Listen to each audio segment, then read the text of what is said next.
અમદાવાદમાં વરસાદ બાદ હજુ પણ ભૂવા પડવાની સમસ્યા યથાવત છે। સિંધુ ભવન કે જે પોશ વિસ્તાર છે, ટાઈમ સ્ક્વેરથી ઝાયડસ હોસ્પિટલ રોડ, તેમાં ભૂવા પડ્યા। 10 ફૂટ કરતાં વધુ મોટો ભૂવો પડતા રસ્તાને કોર્ડન કરવામાં આવ્યો છે। 2 દિવસમાં સહજાનંદ કોલેજ, વસ્ત્રાલ, વૈષ્ણોદેવીમાં પણ ભૂવા પડવાની એક ઘટના સામે આવી છે।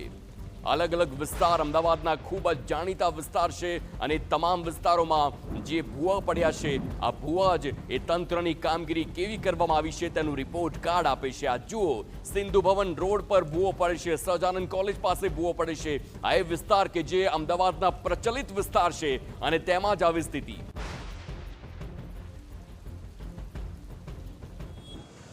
અમદાવાદમાં વરસેલ ભારે વરસાદ બાદ આખરે એના અસરો દેખાવાની પણ શરૂઆત થઈ ચૂકી છે। અમદાવાદના જે સિંધુ ભવન રોડ જે ટાઈમ સ્ક્વેર આવેલું છે ત્યાંથી ઝાયડસ હોસ્પિટલને જોડતા રોડ પર જે મુખ્ય 4 રસ્તા આવેલા છે ત્યાં જ અત્યારે હાલ ભૂવો પડેલો આપને જોવા મળી રહ્યો છે।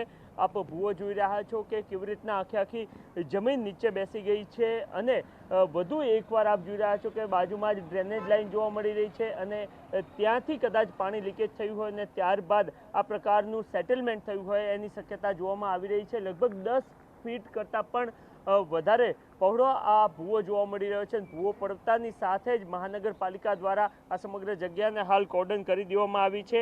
આ પ્રથમવાર નથી અથવા તો આ છેલ્લા 2 દિવસમાં જ આ લગભગ 4થી કે 5મી જગ્યા છે કે જ્યાં આ પ્રકારે ભૂવો પડવાનો બનાવ બન્યો હોય। આ પહેલાં સહજાનંદ, નિકોલ, આ સિવાય વૈષ્ણોદેવી પાસે પણ ભૂવા પડવાના બનાવો બની ચૂક્યા છે। આ સિવાય અનેક જગ્યાઓ ઉપર જમીન બેસી જવાના પણ બનાવો બનેલા હાલ સામે આવી રહ્યા છે।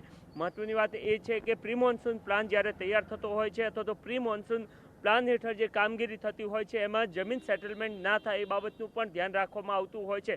પરંતુ જ્યારે વરસાદ વરસતો હોય છે અને ત્યારબાદ આ પ્રકારના ભૂવા પડવા અથવા તો આ પ્રકારના દ્રશ્યો આવવા અમદાવાદ શહેરમાં જાણે કે સામાન્ય બની ગયા હોય એ પ્રકારની સ્થિતિનું નિર્માણ થયું છે અને વધુ એક ભૂવો પડેલો આપને જોવા મળી રહ્યો છે।